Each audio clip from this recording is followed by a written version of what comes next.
హరగోపాల్ గారు, ఇప్పుడు ఫిరాయింపు ఎమ్మెల్యేల క్రాస్ ఎగ్జామినేషన్ నిన్న నలుగురు ఎమ్మెల్యేలు స్పీకర్ ముందు హాజరయ్యారంటూ కూడా వార్తలు వస్తున్నాయి. అటు పక్క జూబ్లీహిల్స్ ఉప ఎన్నిక కూడా వచ్చే అవకాశం ఉంది. త్వరలో కూడా నోటిఫికేషన్ రిలీజ్ అవుతున్న క్రమంలో ఇప్పుడు జూబ్లీహిల్స్లో అలాంటి ఏమి లేదు.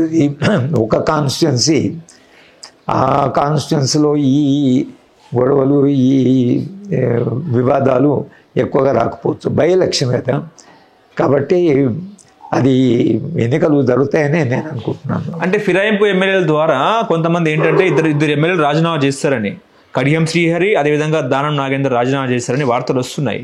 దానం నాగేందర్ రాజీనామా చేసి జూబ్లీహిల్స్ టికెట్ ఆయనకి ఇచ్చే అవకాశం ఉంది అన్నట్టు కూడా మనకు సమాచారం.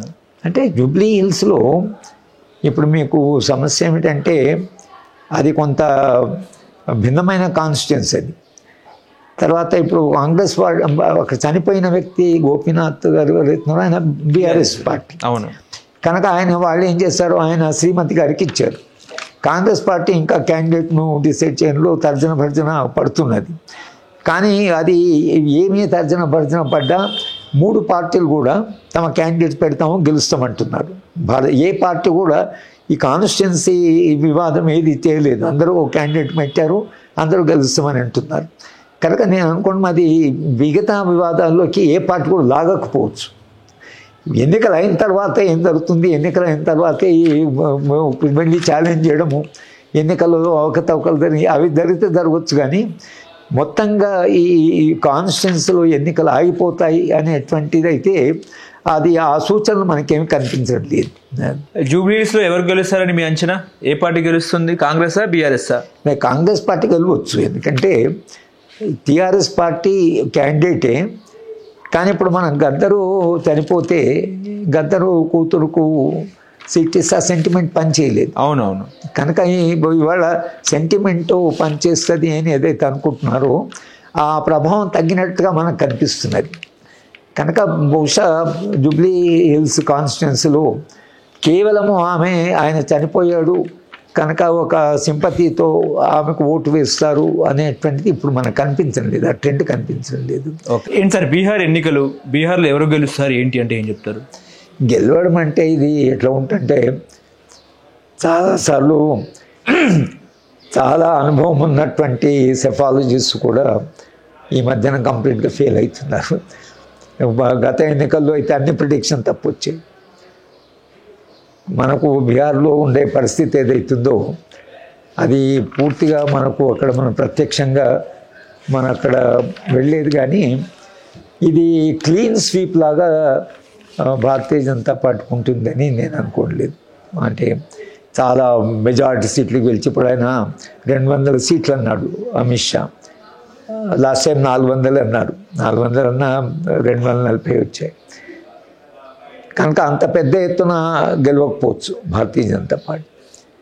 రెండవది, ఇప్పుడు ఈ కాంట్రవర్సీ ఏది నడుస్తుందో అంటే ఓట్ల ఇది మళ్ళీ 3 లెక్కలు తీసి మళ్ళీ ఇప్పుడు 25 లక్షల మంది దాకా ఏదో యాడ్ చేశారు.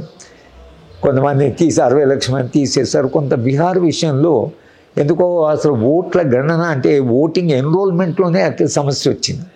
దాన్ని చాలా పెద్ద ఎత్తున రాహుల్ గాంధీ ఆయనకు సంబంధించిన వాళ్ళు, తర్వాత ఈ యాదవ్ గ్రూప్స్, లాలు వాళ్ళ అది నడుస్తూనే ఉంది కదా మీకు.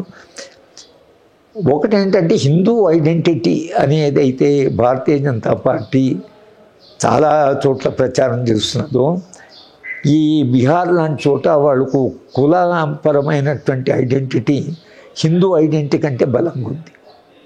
ఈ రెండింటి మధ్య నువ్వు హిందువా లేకపోతే నువ్వు యాదవ్ అంటే నేను యాదవ్నే అని అంటారు. యాదవులు హిందువులు అని బీజేపీ అనొచ్చు, కానీ వీటిని హిందూ అని యాదవ్ వాడు యాదవ్ అని అంటారు. ఈ కులం ఏదైతుందో చాలా బలంగా కొంత బీజేపీ వాళ్ళు దాన్ని ఓవర్కమ్ కాగలిగారు. కానీ బీహార్లో అలా అవుతారా లేదా అని చెప్పారు.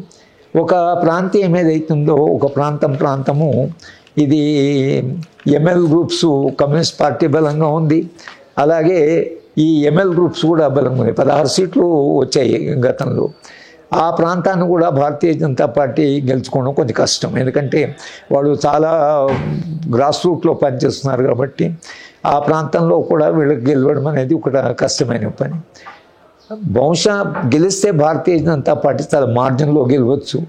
లేకపోతే ఓడిపోయినా మనం పెద్ద సర్ప్రైజ్ కావాల్సిన అవసరం లేదు. ఓకే, అంటే ఇక్కడ కాంగ్రెస్ పార్టీ ఎడ్జ్ ఉండే అవకాశం ఉందా బీహార్లో? కొంత పుంజుకునే అవసరం వాళ్ళకు వాళ్ళే 50 సీట్లు అంటున్నారు.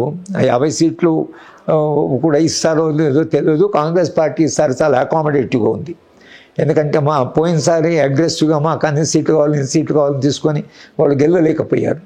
ఈసారి వాళ్ళకు భారతీయ జనతా పార్టీ ఓడిపోవాలని, కానీ ఎవరు అధికారంలోకి వస్తారు, ఒకవేళ తేజస్విని యాదవ్ ముఖ్యమంత్రి అంటే కాంగ్రెస్ పార్టీకి అభ్యంతరం లేకపోవచ్చు. ముఖ్యమంత్రి క్యాండిడేట్ను వాళ్ళు ముందే అంగీకరిస్తారు. తర్వాత నితీష్ విషయంలో వాళ్ళు చాలా కాలంగా పవర్లో ఉన్నారు కాబట్టి ఇన్కంబెన్సీ ఫ్యాక్టర్ అంటారు. చాలా అసంతృప్తి ఉంటుంది. బీహార్ నుంచి ఇప్పటికీ మైగ్రెంట్ లేబర్ ఉన్నారు, అన్ఎంప్లాయ్మెంట్ ఉంది, పావర్టీ ఉంది, చాలా సమస్యలు ఉన్నాయి వాళ్ళు. కనుక ఈ సమస్యలను దృష్టిలో పెట్టుకొని ఈయన మళ్ళీ గెలిపిస్తారా నితీష్ను అనేది కూడా ఒక సమస్య. కనుక మొత్తంగా టఫ్ ఉంటుంది ఫైట్. టఫ్గా ఉండి ఎవరు ముందుకు పోవాలి అనేది, ఎవరు ముందుకు పోతారు అనేది బీహార్ ప్రజలు ఏమి మ్యాండేట్ ఇస్తారో తెలియదు. కానీ మనం ఫ్యాక్టర్స్ను అనలైజ్ చేసేటప్పుడు మాత్రం తప్పకుండా ఒక ఇన్కంబెంట్ ప్రభుత్వాన్ని ప్రజలు తప్పకుండా డిస్కంటెంట్మెంట్ ఉంటుంది. ఇది జనరల్ సాధారణ ఓట్ల చోట్ల జరగడం లేదు, కానీ తప్పకుండా వాళ్ళకు ఆ ఇన్కంబెన్సీ ఫ్యాక్టర్ ఒకటి ఉంటుంది. ఇప్పటికీ నితీష్ కుమార్కి బీజేపీ వాళ్ళకి మధ్యన మళ్ళీ కొంచెం పుంజుకుంటే బీజేపీ అనే చీఫ్ మినిస్టర్ చేయొచ్చు వాళ్ళు. అంటే అనొచ్చు, కానీ నితీష్ మాకు మెజారిటీ వచ్చింది కాబట్టి మేము ఒకసారి మారుస్తాం, మీ ఆరోగ్యం బాగాలేదు ఏదో చెప్పొచ్చు, ఆ పాసిబిలిటీ ఉంది. కానీ నితీష్ కుమార్కు అంత పాపులారిటీ ఉంది అనేది మనకు కనిపించడం లేదు. కనుక కాంగ్రెస్ వీళ్ళ అలయన్స్కి వీళ్ళకి మధ్యన పోటాపోటీ ఉంటుంది. మిగతా ప్రాంతాల్లో ఇప్పుడు మహారాష్ట్రలో లేకపోతే కర్ణాటకలో గెలిచిన ఓట్లను వాళ్ళు ఇది అంటే ఓట్ల విషయంలో భారతీయ జనతా పార్టీ లేదా ఎలక్షన్ కమిషను సరిగా చేయడం లేదు అనేటువంటి అపవాదం అయితే ఒకటి వాళ్ళ మీద వచ్చిన కనుక ఎలక్షన్ కమిషన్ కూడా కొంత జాగ్రత్త ఉండొచ్చు బీహార్లో. అంటే గతంలో సహకరించినంతగా సహకరించకపోవచ్చు రూలింగ్ పార్టీ. ఆ విధంగా కూడా కాంగ్రెస్ పార్టీకైనా అలయన్స్కైనా కొంత అడ్వాంటేజ్ ఉంది. వీళ్ళు కూడా నేర్చుకుంటున్నారు, మనం కలిసి పోరాడకపోతే రేపు పూర్తిగా మనం నిలిచే పరిస్థితి లేదు అనేటువంటి దానివలన నేను అనుకోవడం ఏంటంటే వీళ్ళ అలయన్స్ గట్టిగానే ఉంటుంది.